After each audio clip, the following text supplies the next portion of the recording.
네, 안녕하세요. 장로의 신학대학교 학술부장 한하연입니다. 저희 장로의 신학대학교에서는 이번에 소주제로 공명을 일으키는 존재론적 매체의 교육이란 내용을 다루게 되었습니다. 저는 제36대 학술부장을 맡은 부장 한하연, 그리고 차장으로 고관우, 부원, 오승민, 황은수, 김기현, 홍가연 있습니다. 로마자 1번 서론입니다. 저희 함께 논문을 참고해 주시면 감사하겠습니다. 1. 문제 제기. 당신에게 성경은 어떤 책인가? 성경은 당신에게 어떤 책으로 의미를 가지는가? 고전문학, 위인전, 역사책, 자기계발서. 우리에게 성경은 어떤 책인가? 어떤 책인가 하는 것은 독자가 그 책의 장르를 규정하는 것을 의미하는데, 이는 곧 성경이 당신에게 어떤 영향을 미치는가로 귀결된다. 왜냐하면 책의 장르에 따라 개인에게 미치는 영향력의 종류와 범위가 다르기 때문이다. 만약 당신이 성경을 고전문학으로 여긴다면 당신은 성경으로부터 삶의 지혜를 기대하고 그 기대에 따른 가치를 영향받을 것이다. 또는 당신이 성경을 위인전으로 여긴다면 당신은 성경에 등장하는 여러 훌륭한 인물들에 의해 원대한 꿈을 갖게 될 수도 있다. 하지만 분명한 사실은 성경이 고전문학, 위인전, 역사책, 윤리학 도서이기 이전에 하나님의 말씀이라는 것이다. 그리고 하나님의 말씀인 성경에는 하나님의 우리를 향한 사랑이 쓰여 있다. 그리고 죄인된 우리를 다시 하나님의 자녀로 회복해 하시는 구원 계획에 대해 쓰여 있다. 그 말씀을 읽고 성령에 의해 은혜를 선물로 받은 그리스도인은 내가 주인이었던 삶에서 하나님이 주인 되시는 삶으로 존재의 자리, 즉 정체성의 변화를 경험한다. 이처럼 성경은 우리의 존재를 바로 알게 한다. 그리고 이와 같은 깨달음은 삶의 공명을 일으켜 우리의 삶을 하나님 나라의 확장을 위한 목적과 방향으로 이끈다. 본 논문은 성경이 미치는 가장 본질적인 영향인 존재를 변화시키는 힘에 대해 주목하고자 한다. 이를 기독교 교육의 존재론, 인식론, 방법론에서 그 중요성과 의미를 발견하고 어느 한 부분에 치우치지 않고 균형을 이룰 때 공명을 일으키는 존재론적 매체의 교육이 가능함을 정의해 나갈 것이다. 이어서 홍가연 학우께서 발표해 주시겠습니다. 로마자 2번 언택트 시대의 기독교 교육 진단입니다. 1. 현원 분석. 2019년 11월 코로나 바이러스가 처음 발병한 이후 전 세계는 큰 변화를 맞이하게 되었다. 질병의 주 감염 원인이 접촉으로 인한 것이기에 대면으로 진행되던 삶의 모든 부분에 브레이크가 걸렸다. 세계의 경제, 정치, 그리고 모든 인간 관계의 변화가 요구되었고, 이러한 상황은 만남을 주로 이루어지던 교회와 기독교에도 지대한 영향을 미쳤다. 학자들은 코비드19에 의해 도래한 새로운 사회를 언택트 시대, 포스트 코로나, 뉴 노멀 등 다양한 용어로 정의한다. 2021년 현재 우리는 코로나 상황에 처한 지 벌써 만 2년 차에 접어들고 있다. 2년 전의 기독교 교육과 오늘날의 기독교 교육에도 큰 변화가 요구되고 다양한 도전이 필요했다. 그 결과 시대와 상황을 고려한 다양한 교육 방법이 개발되었다. 특히 언택트 시대에 따라 온라인으로 기독교 교육을 진행할 수 있는 방법의 개발과 그러한 방법의 교육에 힘쓰게 되었다. 기독교 교육 연구원에서 발행하는 교회 교육 지도자를 위한 기독교 교육 전문지인 교육교회 잡지에 따르면 2020년 5월 이후 코로나19와 온라인 교육 목회, 포스트 코로나 시대의 무엇 등의 온라인 사역에 중점을 둔 단어가 빈번히 등장하고 있다. 또한 미디어를 활용한 신앙교육이나 프로그램의 사용 방법, 비대면 예배의 진행 방법 및 발전 반항에 대한 문제에 대해서도 꾸준히 다루고 있다.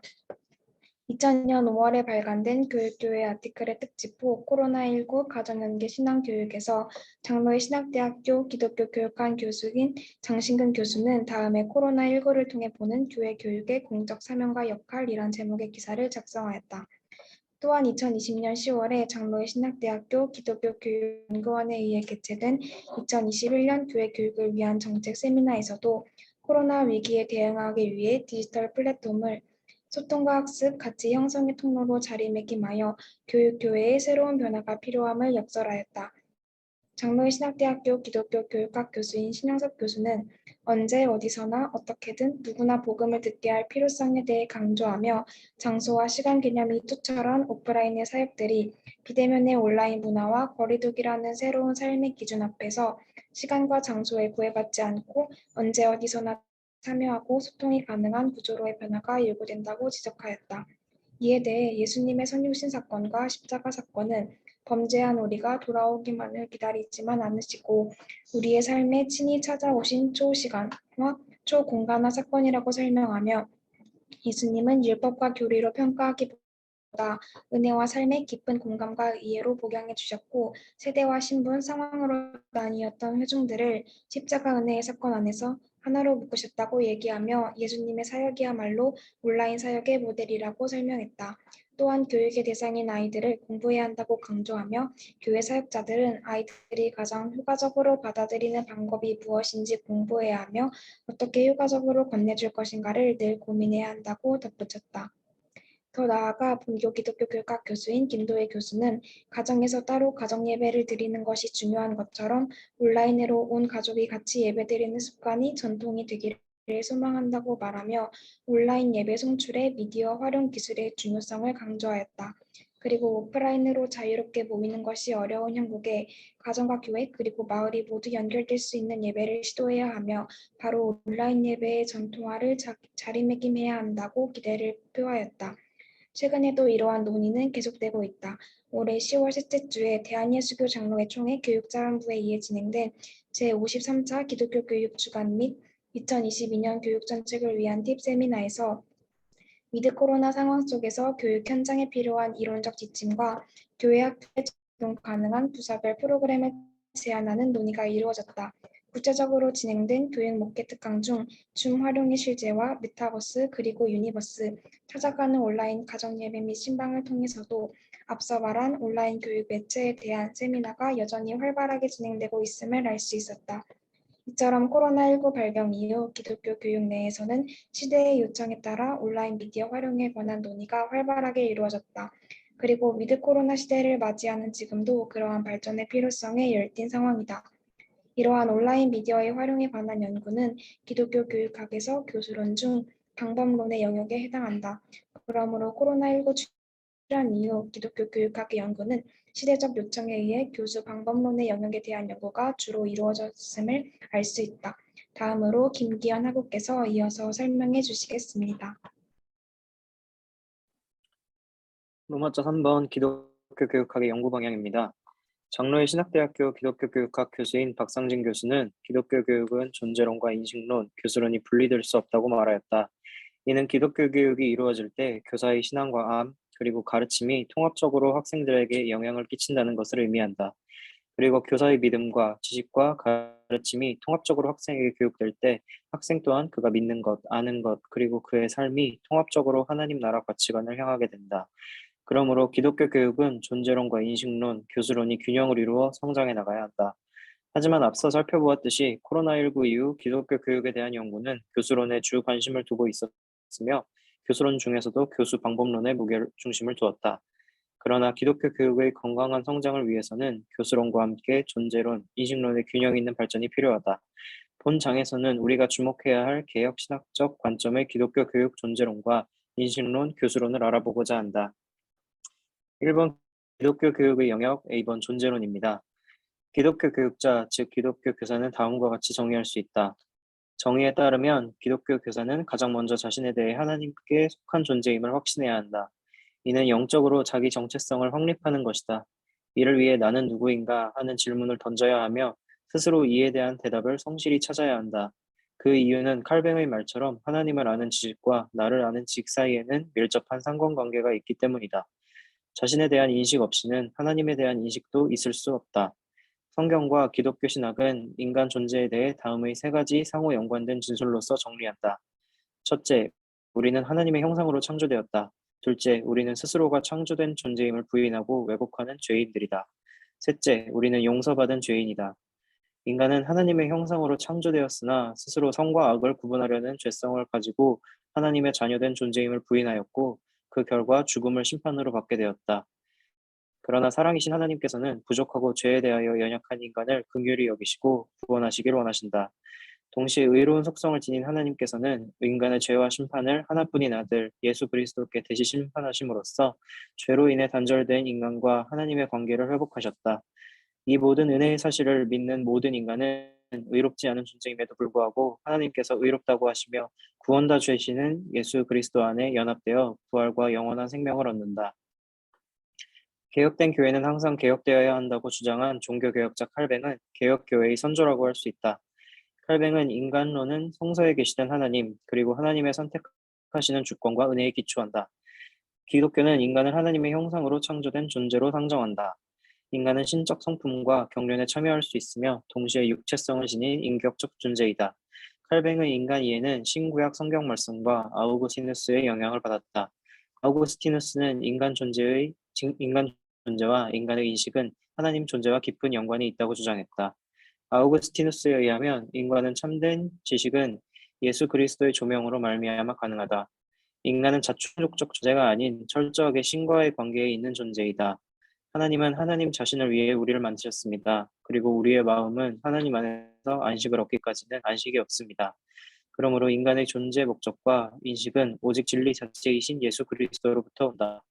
예수 그리스도의 조명을 받을 때 불완전한 존재인 인간은 비로소 진리를 인식할 수 있다.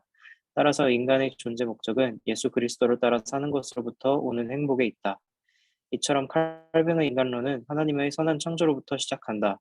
하나님께서 창조하신 선한 세상에서 인간은 본래 피조물의 한계를 인식하면서 하나님과 결합되는 것이 본래의 실존이었다.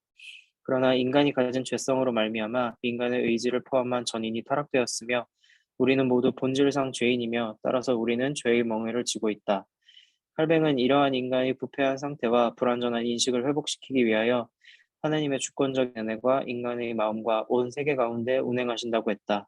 그리고 인간은 그러한 하나님의 능력을 힘입음으로써 하나님께서 본래 창조하신 모습을 회복하며 살아갈 수 있다. 주재하시는 하나님은 인간의 마음을 경영하고 인간의 인식을 주관하신다. 또한 그의 뜻대로 사람들의 뜻을 정하고 의지를 자극하시며 노력을 강화시킨다. 이것이 하나님의 경륜이고 하나님의 능력이다.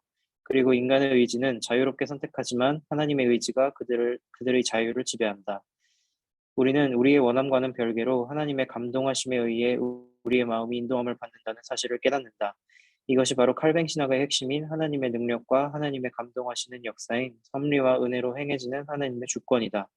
그리고 칼뱅은 중보자 되시는 예수 그리스도와의 신비적 연합을 통해 우리가 그리스도를 향유하도록 하는 믿음을 통해 우리 안에 예수 그리스도께서 거주하시는 것으로 본다. 사람들이 믿음으로써 그리스도를 영접하는 것은 초자연적인 선물인데 그리스도인은 성령으로 말미암아 예수 그리스도와 연합할 수 있다. 이때 예수 그리스도와 연합됨으로써 그리스도인은 성화의 삶을 살아가게 된다. 예수 그리스도 안에 연합되어 성화의 삶을 살아가기로 은혜로 다짐한 그리스도인은 이제 성령 하나님의 역사로 인해 살리는 영을 소유함으로써 피조 세계에서 청지기의 사명을 수행할 수 있다. 칼뱅은 그의 창세기 주석에서 인간이 하나님의 형상이 회복된 후 피조 세계에 대하여 감당하는 사명의 원칙에 대해 다음과 같이 서술한다. 하나님의 청지기로서 사명을 감당하는 그리스도인의 삶에 대해 칼뱅은 마땅히 하나님께 영광 돌리는 삶이어야 한다고 말한다. 이처럼 하나님 지식은 인간으로 하여금 자신의 존재와 삶의 목적을 알게 한다. 즉, 인간은 하나님의 피조물이기 때문에 창조의 법칙에 따라 하나님께 복종해야 한다는 사실, 자신의 생명은 하나님으로부터 받았다는 사실, 자신의 계획과 일을 통해서 자신을 전적으로 하나님께 헌신해야 한다는 사실을 배울 수 있다.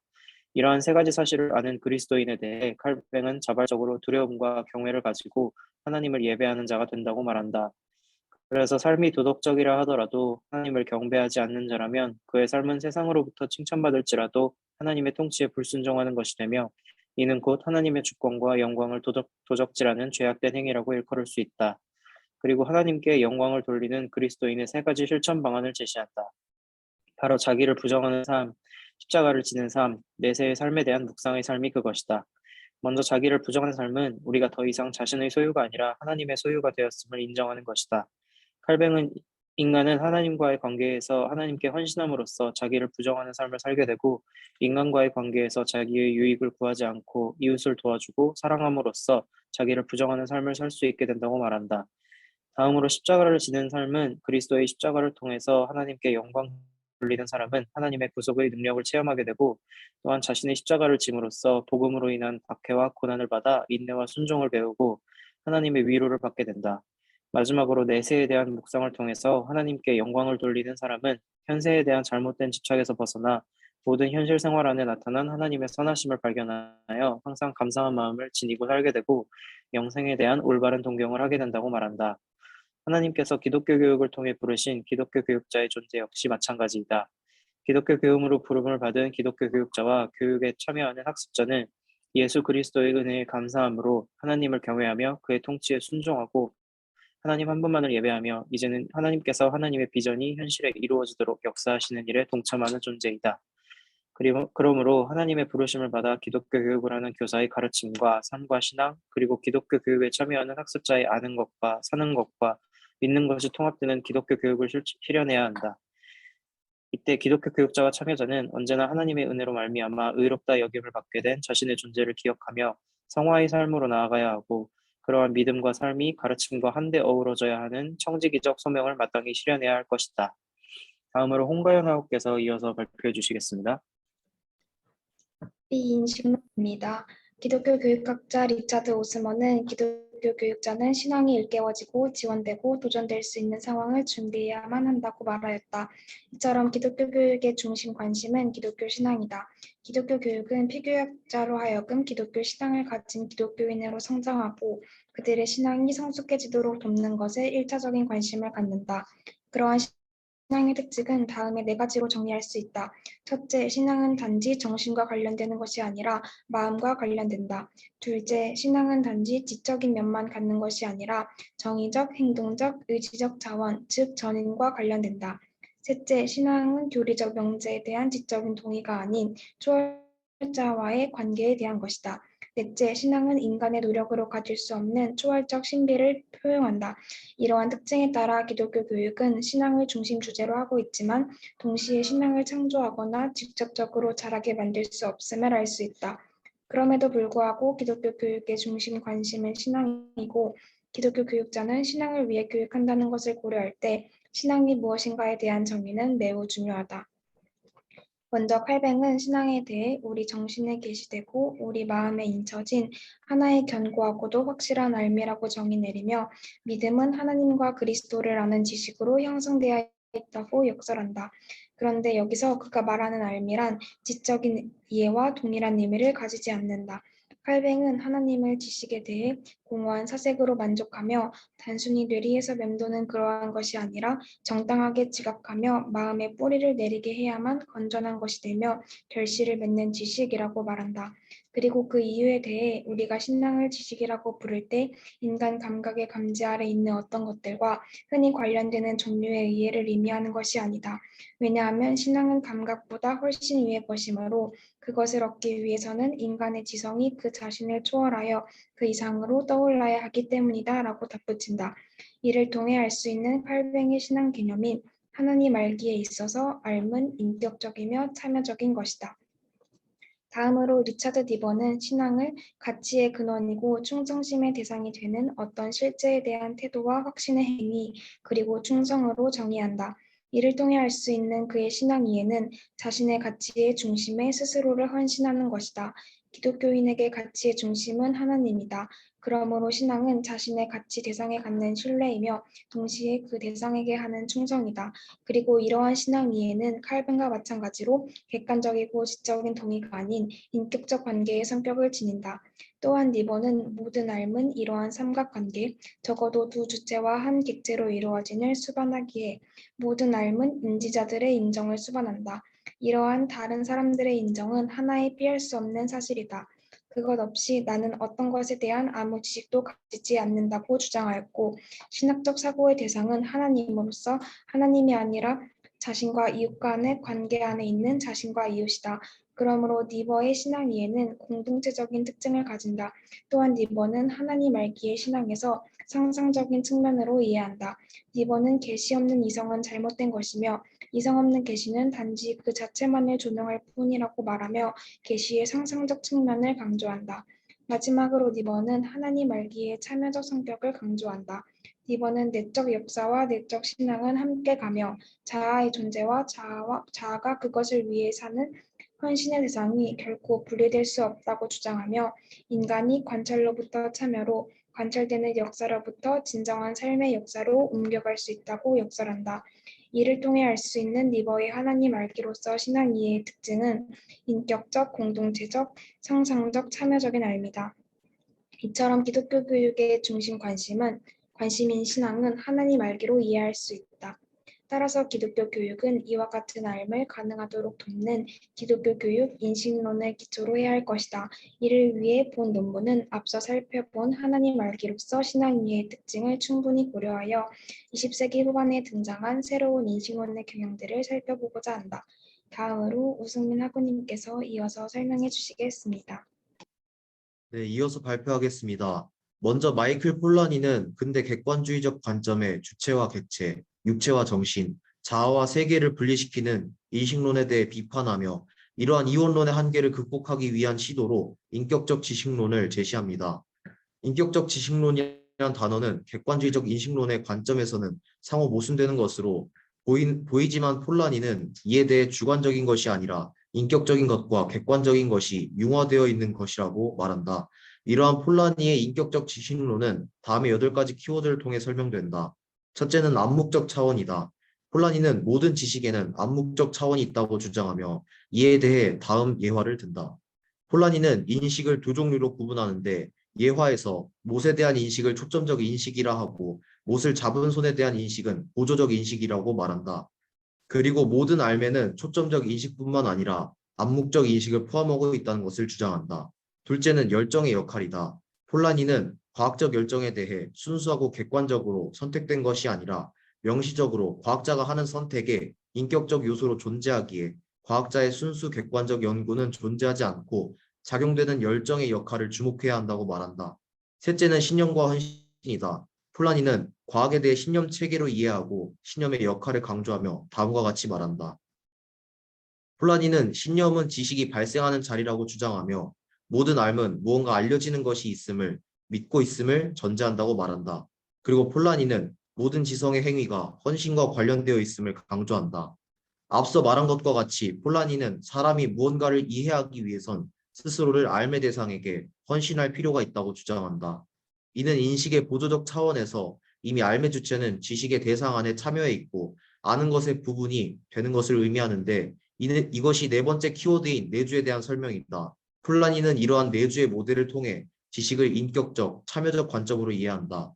아는 자와 알려는 대상의 관계는 상호 참여적 관계로 알은 존재로 확장되고 확장된 존재는 상호 헌신과 이해 안에서 성숙함으로 타자의 삶 속에 더 깊이, 더 온전히 참여하게 된다는 것이다. 다섯째는 상상이다. 폴라니는 과학자의 작업은 발견을 추구하는 상상의 산물이라 말한다. 폴라니는 이러한 과학자의 상상이 신념과 열정과도 관련된다고 본다.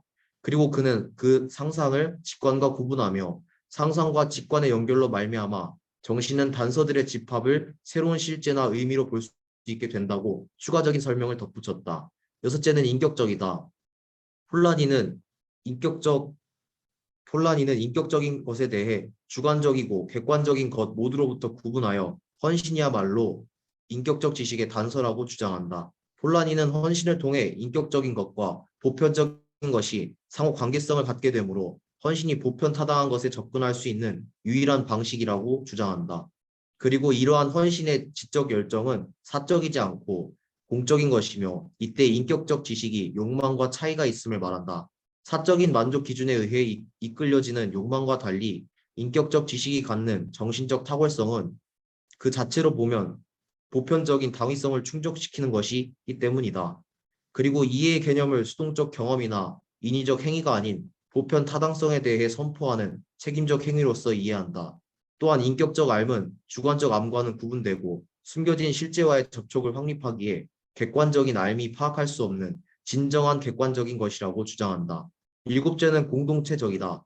폴라니는 암의 공동체적 측면에 대해 상호 통제의 원리라고 일컫는다.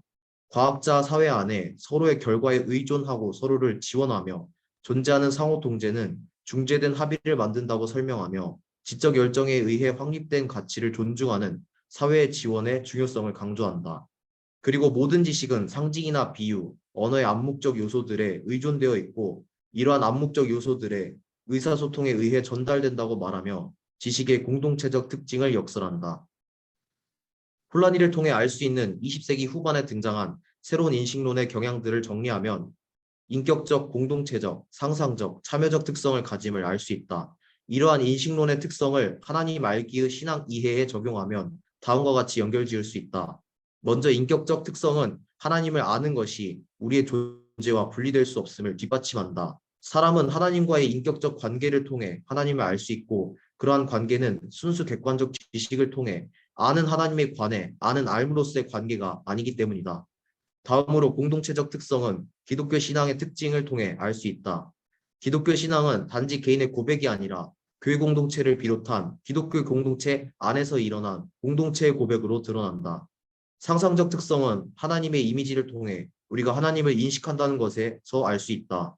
우리는 우리의 문화적 경험에 의해 하나님을 왕, 아버지, 목자 등으로 비유함으로써 하나님에 관한 이미지를 형성한다. 그리고 그러한 의미를 통해 하나님이 알려지는 것은 리차드 니버가 말한 계시의 상상적 측면이다. 마지막으로 참여적인 특성은 우리가 하나님과의 관계에 참여함으로써 하나님을 알 수 있으므로 하나님을 아는 것은 참여적이라고 할 수 있다. 그리고 개혁신학 전통에서 주장하는 것과 같이 하나님을 알기 위해서 하나님에 대한 순종, 즉 하나님을 향한 참여가 전제되어야 한다. 이러한 과정을 통해 새로운 인식론은 개혁신학적 신앙 이해인 하나님 알기에 적합한 특성을 가지고 있음을 확인할 수 있었다. 그러므로 기독교 교육자는 기독교 교육의 중심 관심인 신앙을 위해 교육할 때 살펴본 새로운 인식론을 고려하며 이를 기초로 신앙이 일깨워지고 지원되고 도전될 수 있는 상황을 준비해야 한다. 그러한 노력은 우선 기독교 교육자로 하여금 신앙에 대한 바른 이해를 형성하여 교육자가 성숙한 신앙인으로 나아가는 것을 도울 것이며 학습자에게도 보다 적합한 교육의 장을 마련하여 그들이 기독교 신앙을 가진 기독교인으로 성장하는 것을 도울 것이다. 다음으로 고관우 학우님께서 이어서 설명해 주시겠습니다.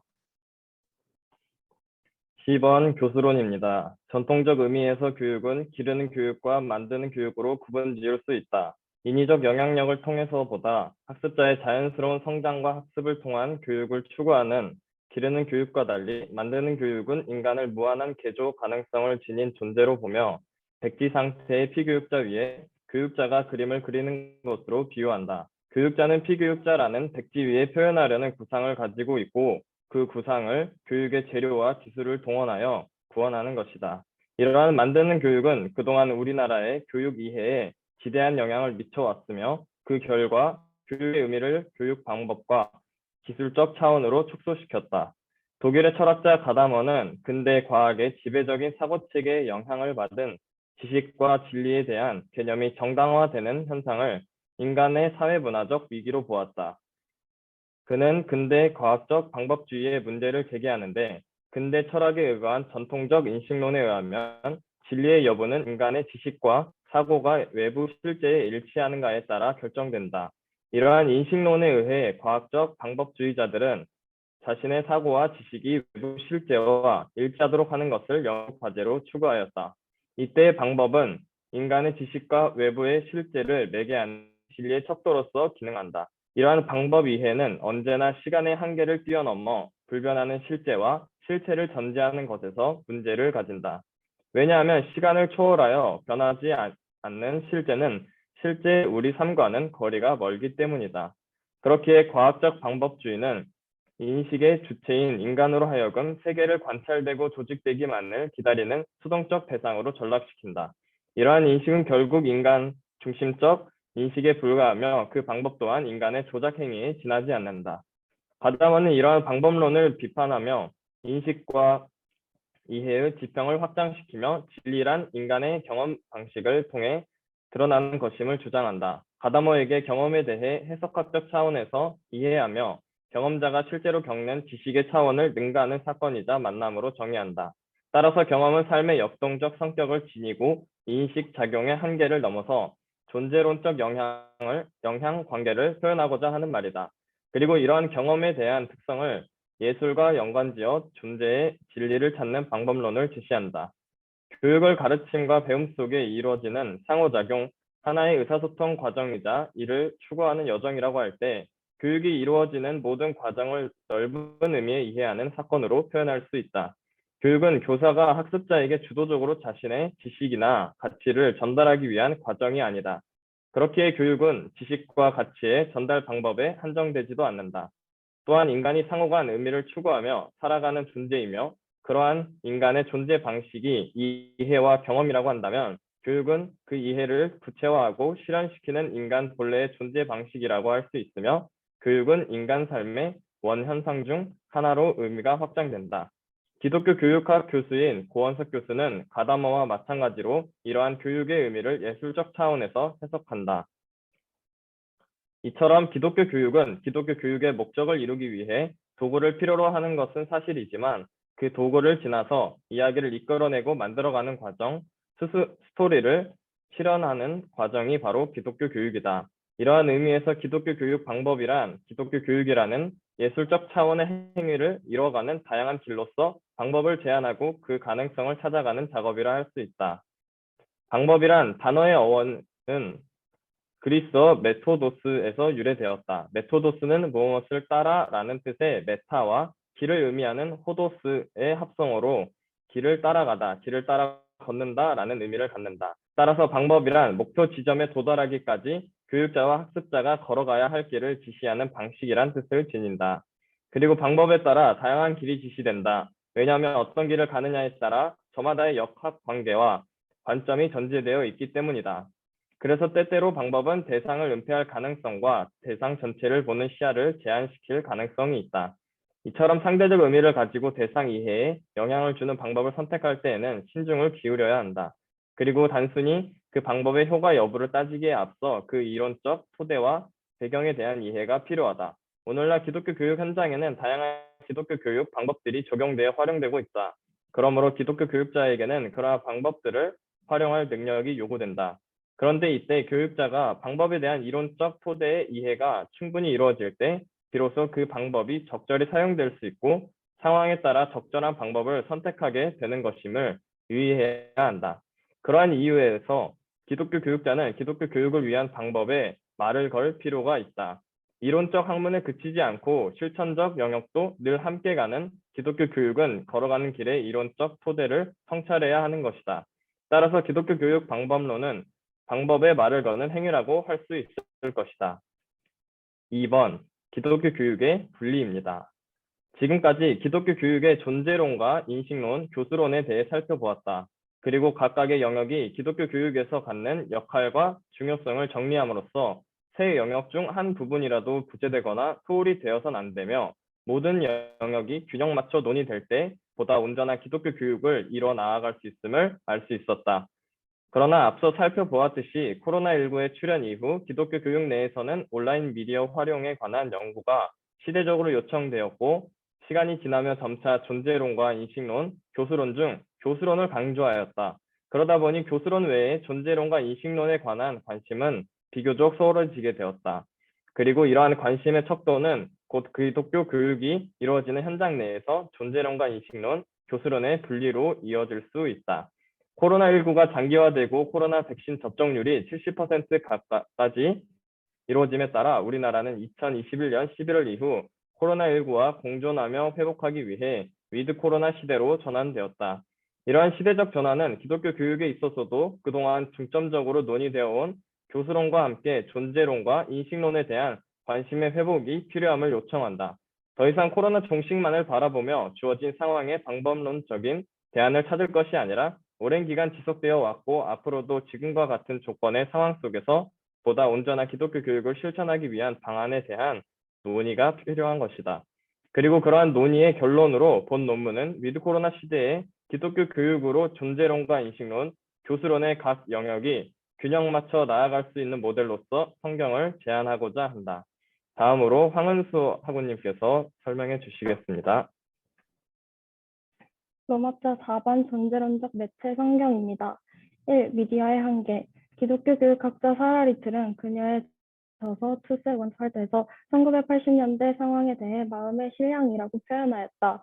이 표현은 당대 사람들이 가지고 있는 마음이 고향을 잃어버린 것 같이 허탈함과 좌절감을 느끼고 결국 정신세계 속 인간 존재를 조각낸다는 것이다. 그리고 그녀는 이러한 상황을 분석하며 종교 교육의 필요성을 찾았다. 오늘날의 사람들도 이와 비슷한 현상을 느끼고 있다. 오늘날 많은 사람들은 코로나가 장기화되면서 다양한 어려움을 겪고 있다. 그중 코로나로 인한 우울감과 무기력증을 호소하는 사람이 많아지며 코로나와 우울이라는 뜻을 가진 블루가 합쳐져서 코로나 블루라는 용어까지 등장하였다. 이처럼 오늘날에도 마음의 실향을 경험하는 사람들에게 기독교 교육은 그들을 마음의 고향으로 인도하는 등불이 될 것이다. 그런데 오늘날의 기독교 교육은 앞서 본 바와 같이 온라인 미디어 활용에는 많은 관심을 쏟으며 기술적 성장과 기독교 교육 방법론에 활발한 연구를 이루고 있지만 한편으로 미디어가 지닌 자체적 한계를 고려할 필요가 있다. 독일의 철학자 빈터 안더스는 현대 사회에서 미디어는 그저 하나의 도구로 여겨지지 않고 호모 웨티아쿠스, 즉 인간이 미디어 없이는 그 어떤 것도 할 수 없는 존재로 전락하게 했다고 주장한다. 이에 따라 현실과 가상의 경계선이 점점 모호해지고 있으며 후에는 현실을 정의하는 것 자체가 불가능하게 될 것이라고 역설한다. 또한 안더스는 그의 저서 인간의 구식성에서 미디어와 기술의 영향을 받는 현대인이 오히려 미디어적 도구에 사로잡혀 문명의 주체 자격을 잃어버릴 것이라는 인간의 퇴행적 상황을 인간의 구식성이라고 일컬었다. 다시 말해 인간이 인간 스스로 만든 기술과 미디어는 지속적으로 진보하고 있는 것에 관하여 인간의 능력과 생각은 예전과 크게 다르지 않은 상태로 머무는 상태라는 것이다. 이 기술의 발전 속도를 따라가지 못한 채 인간 스스로 만든 기술의 통제력을 잃어가는 모습은 현대 미디어의 비극을 보여주고 있다고 말할 수 있다. 안더스는 특별히 텔레비전을 통해 발생하는 현실에 초점을 맞추었다.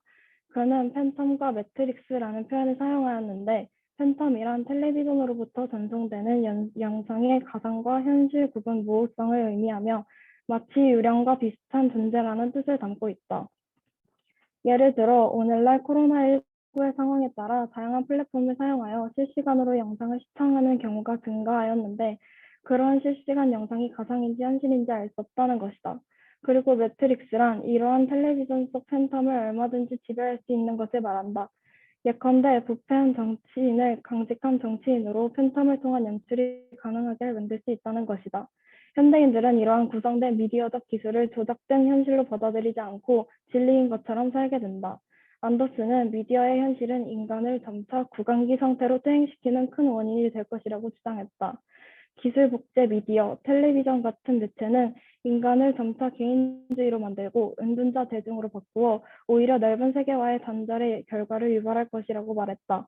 즉, 인간은 인간이 만들어낸 미디어 기술을 스스로 통제할 수 없는 지경에 이르렀고 팬텀과 매트릭스의 사이에서 인간은 지배당하고 있음을 지적하며 안더스는 인간은 종말론적 상황에 처해 있음을 지적했다.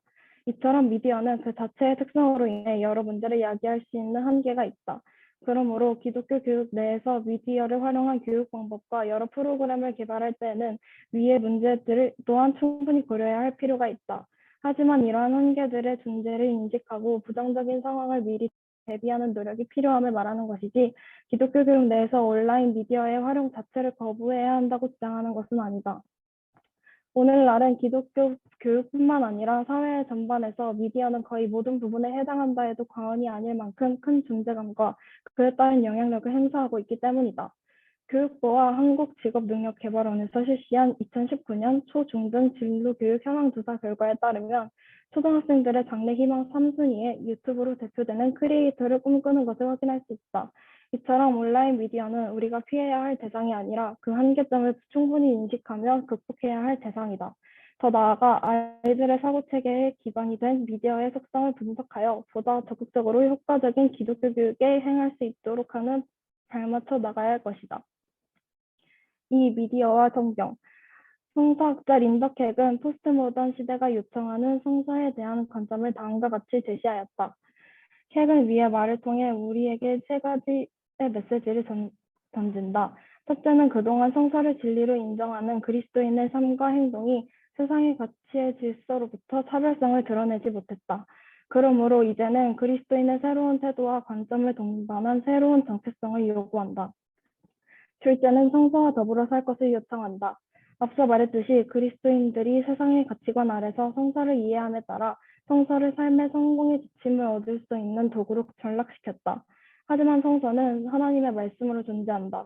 그리고 이러한 성서의 권위를 인정한다면 성서가 말하는 정신을 삶의 근원으로 삼고 살아가야 하는데 그러한 삶을 일종의 체계적인 틀로 이해하는 것이 아니라 성서와 함께 살아가는 것을 의미한다. 셋째는 성서의 서사성을 통해 우리의 상상과 찬양을 회복시키는 것이다. 칸트 이후 모던적 사고 안에서 성서는 신화적 표현 공식으로부터 성서의 메시지를 분리하여 현대적 표현 방식으로 해석하려는 노력이 있었다.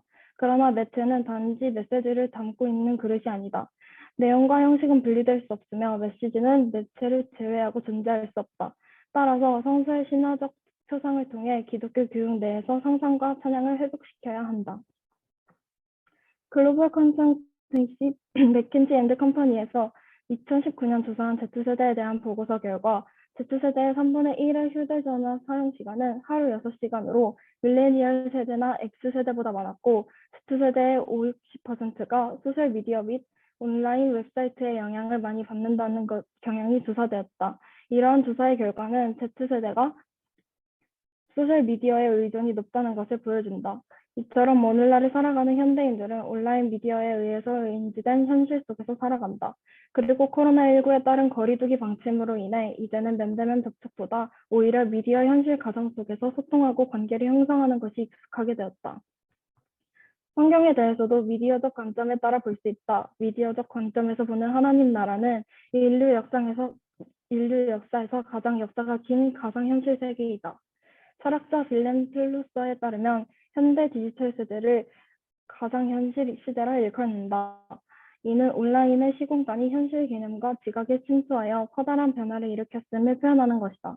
더 나아가 플루서는 가상현실이란 표현을 넘어서 오늘날 미디어 세계가 현실 가상의 시대에 접어들었다고 말한다. 가상현실의 개념이 미디어가 현실에 미친 막대한 영향력을 표현한다면 현실 가상이란 현실화된 가상으로 현실 세계가 미디어 세계 안에 잠식되었음을 선포하는 개념이다. 이는 미디어가 인간의 현실 의식에 영향력을 미치는 것을 넘어서서 인간이 현실을 미디어적으로 인식함을 의미한다. 복음은 우리로 하여금 우리에게 주어진 일상생활의 시공간을 초월하여 사뭇 다른 차원으로서 하나님의 나라에 들어오게끔 초대한다. 하나님 나라는 그리스도의 복음만 경험할 수 있는 일종의 현실 가상의 세계이다. 그러한 가상현실을 현실 속에 구현하고자 모인 공동체가 그리스도인들, 교회 공동체이다. 교회력 또한 미디어적 관점에서 해석할 수 있다. 미디어적 관점에서 교회력을 이해할 때 교회력은 그리스도의 탄생, 순환, 죽음, 부활의 구원 사건을 중심으로 일련의 시간을 해석하며 그리스도인들로 하여금 인간의 삶에서 구원 역사를 기억하고 체험하게 한다. 이처럼 그리스도인들의 신앙은 미디어적 현실과 많은 유사성을 가지고 있으며 이를 통해 성경 또한 미디어적 관점에서 해석할 수 있다. 그런데 문제는 미디어적 관점에서 해석한 신앙이 현실적으로도 이어질 수 있는가 하는 것이다. 현대인들에게 온라인 미디어 세계가 플루스의 현실 가상처럼 영향력을 미치는 실제 세계로서 다가오는 것에 비교해 신앙 세계는 현실과는 동떨어진 채 현실성을 잃은 가상에 불과하게 느껴지고 있다. 그러한 까닭은 미디어가 대중을 사로잡을 수 있는 가장 큰 영향력인 미디어적 리얼리티에서 찾을 수 있다. 우리는 우리가 직접 대면하여 미디어 속 대상을 바라보고 있지 않음에도 불구하고 현장감, 즉 리얼리티를 생생하게 경험한다. 하지만 오늘날의 기독교 교육은 리얼리티를 전하지 못하는 것이 현실이다. 앞서 살펴보았듯이 오늘날의 미디어는 단지 미디어라는 수단으로서 존재하지 않는다. 다음 세대의 사고 체계에 깊이 관여하고 영향을 미치며 세상을 이해하는 학습 통로이자 동시에 학습 메시지로 역할한다. 그러므로 미디어의 속성을 파악하여 이를 기독교 교육의 발판 삼는 것은 매우 중요하다. 특히 미디어가 가진 가장 영향력 있는 속성이 리얼리티를 이해하고 준비하는 과정이 필요하다. 그런데 이때 주의해야 할 것은 위에서 정리한 미디어 자체가 지닌 한계를 충분히 고려해야 한다는 것이다. 따라서 방법에서뿐만 아니라 방법의 이론적 토대, 즉 기독교 교육 존재론과 인식론을 기반으로 하며 미디어적 관점을 적용해야 한다. 이에 따라 본 논문에서는 그러한 방안으로 성경을 매체이자 메시지로 보는 존재론적 매체로의 관점을 요청한다. 앞서 기독교 교육의 존재론에서 우리는 성경에 대한 개혁 신학적 관점을 통해 우리의 그리스도인으로서 정체성과 그에 따른 삶의 목적에 대해 정리할 수 있었다. 그리고 기독교 교육 인식론을 통해서는 하나님 알기로서 바른 신앙 이해를 위한 성경적 관점을 살펴보았다. 마지막으로 기독교 교육 교수론을 살펴보며 우리의 하나님 자녀된 정체성과 하나님을 알아가는 기독교 교육의 길을 선택하는 작업의 중요성을 알아보았다. 성경은 신앙교육을 위한 도구나 기독교인의 필독 도서로서 존재하는 것이 아니라 예수님 안에 연합되어 살아가는 우리의 삶에 함께하는 일부이자 우리와 하나님을 연결시키는 매체이다. 또한 앞서 살펴본 바와 같이 성경을 통해 그리스도인의 정체성과 그에 따른 삶의 목적을 알게 한다. 그러한 점에서 성경은 존재론적 매체라고 할 수 있을 것이다. 따라서 성경에 담긴 메시지를 인격적, 공동체적, 상상적, 참여적 관점으로 바라봄으로써 그 안에서 발견되는 하나님의 자녀, 그리스도인으로서의 정체성을 자신의 정체성 삼고 삶의 다양한 순간에 성경으로부터 하나님의 나라의 가치를 매개받아 이를 기준으로 선택하며 길을 만들어가는 삶으로 나아가도록 이끄는 관점을 요청한다. 다음으로 하나영 학우님께서 이어가시겠습니다. 로마자 5번 공명을 일으킨 존재론적 매체 성경입니다. 하나님의 말씀인 성경에는 하나님의 우리를 향한 사랑이 쓰여 있다. 그리고 죄인된 우리를 다시 하나님의 자녀로 회복해 하시는 구원 계획에 대해 말하고 있다. 그 말씀을 읽고 성령에 의해 은혜를 선물로 받은 그리스도인은 내가 주인이었던 삶에서 하나님이 주인 되시는 삶으로 존재의 자리, 즉 정체성의 변화를 경험한다. 그리고 하나님의 은혜와 칭의로 인한 기쁨은 우리의 삶에 공명을 주어 하나님 나라의 확장을 위한 길로, 즉 성화의 삶의 목적과 방향으로 이끈다. 기독교 교육은 이러한 이끌음을 촉발하는 기능을 해야 한다. 지금까지 기독교 교육의 코로나19 출현 이후 연구 동향을 분석하여 분리된 기독교 교육의 존재론, 인식론, 교수론을 문제 삼고 이를 극복하기 위한 방안으로 성경을 존재론적 매체로 바라보는 관점을 제시하였다. 본 장에서는 성경을 존재론적 매체로 바라볼 때 요구되는 성서적 상상력을 통한 공간의 창조에 대해 살펴보려고 한다. 1. 성서적 상상력을 통한 공간 창조. 신학자 게러크리는 계시의 자리로서 상상을 이해한다. 그리고 이 개념에 대해 네 가지 측면에서 정리한다. 먼저 첫째는 계시의 인간학적 접촉점으로서의 상상이다. 그리는 개혁신학적 관점에서 상상력에 대해 신적 계시에 관한 인간학적 접촉점으로 이해하는 것을 제시한다. 그는 그에 져서 하나님 상상하기에서 상상을 직접적으로 도달할 수 없는 어떤 것을 나타낼 수 있는 수단으로 정의하며 상상을 신인 접촉점과 동일시한다. 그리고 상상은 허구를 매개하는 수단으로 작용하기도 하지만 사실을 매개하는 수단으로 역할할 수 있다고 주장하며 상상의 신적 계시를 향한 인간학적 접촉점으로 이해한다. 이러한 상상을 신인 접촉점으로 이해하는 것은 은혜로서 계시의 특성을 이해하는 것과 더불어 인간이 하나님의 계시를 받는 것이 무엇을 의미하는지 신학적 개념으로 다음과 같이 설명한다. 이러한 상상을 신인 접촉점으로 이해하는 것은 기독교 교육에도 신적 차원과 인간적 차원이 있다는 것을 나타낸다. 신적 차원은 은혜와 관련이 있고 인간적 차원은 자연과 관련이 있다. 그리고 하나님 알기로서의 신앙을 중심적 관점으로 하는 기독교 교육은 이 두 차원을 모두 고려하여 기독교 교육을 이해해야 할 것이다. 이는 앞서 말한 이끌음을 촉발하는 기독교 교육의 역할을 잊지 말아야 하는 것의 강조로 볼 수 있다. 기독교 교육은 하나님의 은혜가 없이는 기독교가 될 수 없으며 인간 차원의 이끌음이 없이는 교육의 정체성을 잃는 것이기 때문이다. 따라서 하나님의 차원과 인간의 차원을 연결하는 기독교 교육을 나타내는 말이 신인 접촉점으로서의 상상이다. 둘째는 패러다임적 상상적 상상이다. 그리는 패러다임을 지식을 위한 인간의 노력이나 지식의 대상을 위한 규범적인 모델로서 그 대상물이 무엇과 같은지를 우리에게 보여주는 전형적인 비유라고 정의한다. 그리는 상상의 패러다임적 기능을 강조하며 우리가 직접 접근하기에 불가능한 가상세계나 실제세계에 접근이 어려운 측면들을 상상을 통해 나타낼 수 있다고 주장한다. 즉 우리가 실제 대상에 접근하기 어려울 때 우리는 현재 일상 경험이라는 매개적 세계로부터 오는 이미지를 통해 대상을 상상한다. 이를 통해 그린이 상상을 계시가 일어나는 장소를 이해하고 있음을 알 수 있다. 그리고 이러한 계시의 장소로서 상상은 계시의 내용과 구별되어야 함을 강조한다. 상상력은 계시의 인간적 자리를 지시해주는 반면에 그것은 계시의 원천이나 내용에 대해서는 아무것도 함축하지 않는다. 우리는 이렇게 표현할 수 있는데 패러다임적 상상은 계시의 형식이며 그것의 실질적 내용은 종교적 상상의 특정한 구체화를 형성하는 패러다임 그 자체에 전적으로 달려있는 것이다. 기독교 계시는 어떤 구체적인 패러다임에 의존하고 있다는 것에서 실증성을 가지고 있는데 이러한 실증성은 상상의 자연신학의 가능성을 배제한다. 특정하게 기독교적인 내용은 우리가 상상하는 사실로부터 나오는 것이 아니라 우리가 상상하는 구체적 내용으로부터 나오는 것이다. 이처럼 그린의 계시의 장소로서 패러다임적 상상에 대한 이해는 팔머의 가르침에 대한 정의인 그 안에서 진리에 대한 순종이 실천되는 공간을 만드는 것과 관련이 있다. 그러므로 공명을 일으키는 기독교 교육으로 기능하기 위해서 먼저 하나님의 계시의 장소를 준비해야 하는 것이다. 셋째는 계시의 내용인 하나님의 형상이다. 그리는 앞서 살펴본 패러다임적 상상이 계시의 내용이라면 하나님의 형상이 계시의 내용이라고 주장한다. 하나님께서 인간을 창조하실 때 하나님의 형상에 따라 창조하셨기 때문에 하나님의 형상이 신적 차원과 인간적 차원의 접촉점이 될 수 있는 것이다. 그리고 그러한 형상을 이해하는 방법을 상상력과 관련시켜 인간은 하나님의 형상을 통해 하나님을 상상할 수 있고 하나님은 인간의 상상력에 의해 접근 가능해진다고 말한다. 그리고 인간의 죄로 인해 단절된 하나님과의 관계에 대해 죄인은 하나님을 상상할 수 있는 능력을 보존하고 있는 반면 그것을 기초로 하여 하나님을 상상하게 되는 그 무엇은 벌로써 몰수되었다고 말한다. 그리고 인간이 하나님의 형상을 파악할 수 있는 것은 하나님께서 그분의 은혜로 인간의 상상을 사용하실 때만 가능하다고 덧붙인다.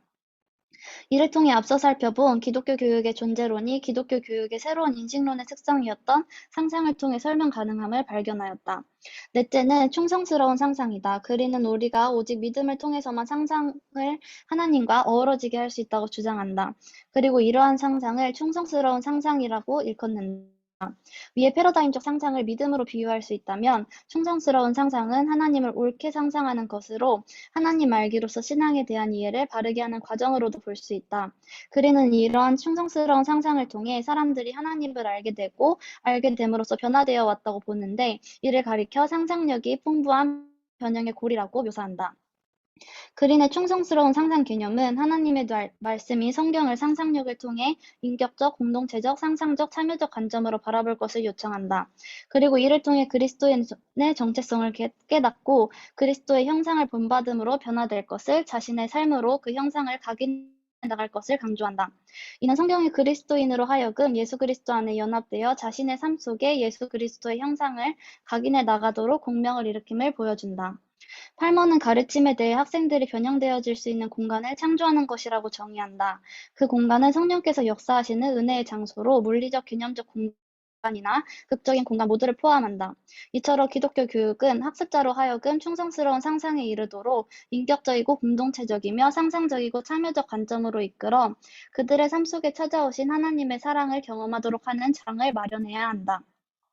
로마자 6번 결론입니다. 1. 요약. 지금까지 본 논문은 기독교 교육의 목적인 신앙을 위한 교육을 공명을 일으키는 존재론적 매체를 통해 이루어져야 함을 주장하였다. 공명을 일으키는 존재론적 매체는 바로 성경을 가리키는 말이다. 코로나19의 출현은 사회의 모든 부분과 기독교 교육에 큰 변화를 요구하였고 이에 대한 다양한 도전이 필요했다.